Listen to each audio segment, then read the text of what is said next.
अस्सलाम वालेकुम नाज़रीन, आप देख रहे हैं हारून व्लॉग्स और मैं हूं तकवीम मयार। इस वक्त मेरे साथ सीनियर कोर्ट रिपोर्टर जर्नलिस्ट मौजूद हैं हारून साहब। और कल एक वाकया पेश आता है कराची के अंदर कि कराची में 3 ख़वातीन एक घर के अंदर जो है वो हलाक होती हैं और साथ में 3 लोग ज़ख्मी होते हैं। तो उस केस के ऊपर हारून साहब से जानेंगे कि क्या वाकया पेश आया, ऐसी कौन सी वजह थी कि घर के अंदर 3 ख़वातीन का कत्ल हो जाता है और उसके ऊपर क्या डेवलपमेंट है, अभी तक पुलिस की जो तफ्तीश है उसके अंदर क्या फैक्ट्स हैं। जी हारून साहब, सबसे पहले आपका शुक्रिया, आपने वक्त दिया। बताइएगा प्लीज इसके हवाले से क्या अपडेट्स हैं और उसके ऊपर क्या डेवलपमेंट है। हाँ जी, तकरीबन ये इंतहाई अफसोसनाक वाकया जो है वो पेश आया था कराची के इलाके में। ये गुलिस्तान जोहर का एक बस्ती है भटाइयाबाद, जहाँ पर ये एक घर से 3 खवातीन की जो है ना वो लाशें मिली थी और इसमें 3 लोग जो है वो जख्मी हालत में भी पाए गए। अच्छा, होता ये है कि वो अचानक जो है ना गली के अंदर शोर शराबा मचता है और एक खातून के रोने की आवाज आती है, कम सिन सी आवाज थी, तो अहले इलाका थोड़े परेशान होते हैं। एक हमसाई है, प्रिया नाम है उसका, जोजा उमे कुमार उसका है।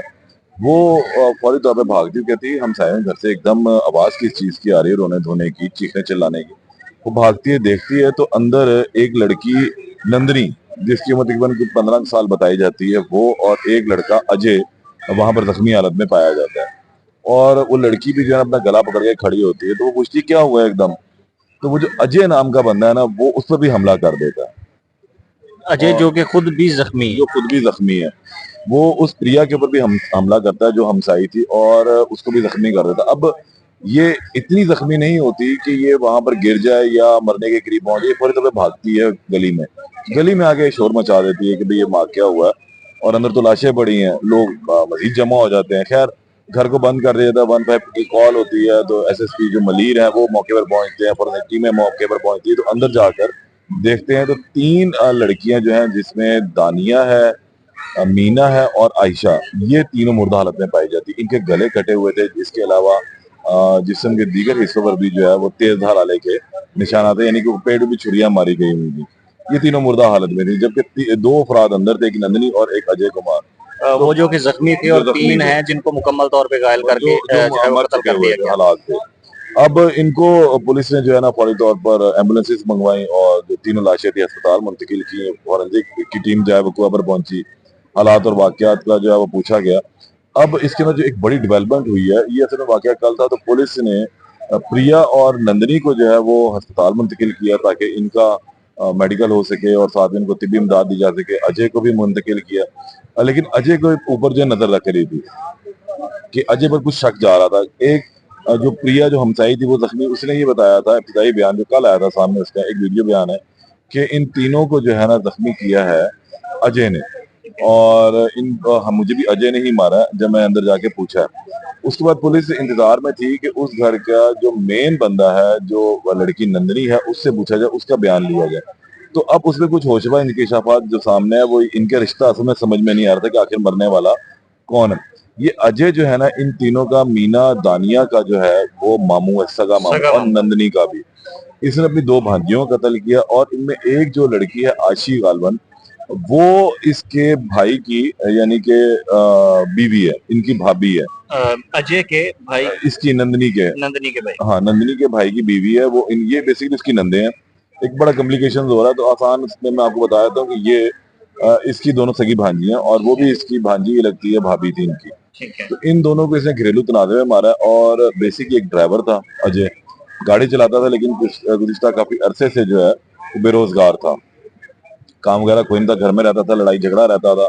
तो कल भी ये बताया जा रहा है कि पहले की लड़ाई झगड़ा हुआ, उस लड़ाई झगड़े में जो है कुछ जरा शिद्दत चलेगी, जिस पर इसने तैश में आकर इन तीनों को, दानिया को, मीना को और आयशी का जो है ना वो गला काट दिया, इन तीनों को मार दिया। नंदनी जो पास थी उसको भी इसे मारने की कोशिश की, लेकिन शोर शराबा मच गया हुआ था, तो वो जो है जख्मी हुई।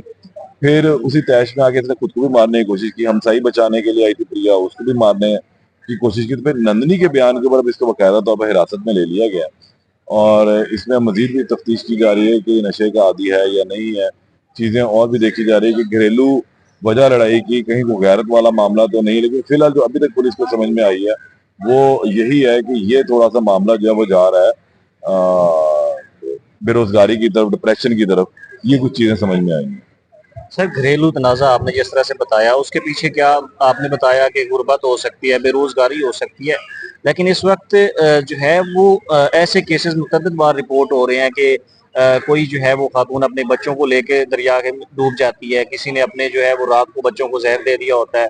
अब ये केसेज़ इस तरह के रिपोर्ट हो रहे हैं कि एक शख्स ने घर के अंदर 3 लोगों को कत्ल भी कर दिया है, रिपोर्ट भी हो रहा है। तो इसके ऊपर हुकूमत क्या इक़दामात कर रही है और बाकी इदारे उसके ऊपर अभी जो देखिए इस केस अभी के बाद क्या डेवलपमेंट्स हैं? तकरीबन इसमें ना गवर्नमेंट कुछ कर सकती है, ना ही इदारे कुछ कर सकते हैं। किसी भी इंसान के अंदर छुपे हुए शैतान ने किस वक़्त बाहर आना है किसी को इल्म नहीं है। तो ऐसी सूरत में सिर्फ जो गवर्नमेंट का जहाँ तक काम रहता है कि वो वसाइल के ज़रिए जो है ना लोगों के मसाइल ख़त्म करे, रोज़गार के मौके पैदा करे ताकि जो है ना आसानियाँ रहे। यही एक हल रह जाता है।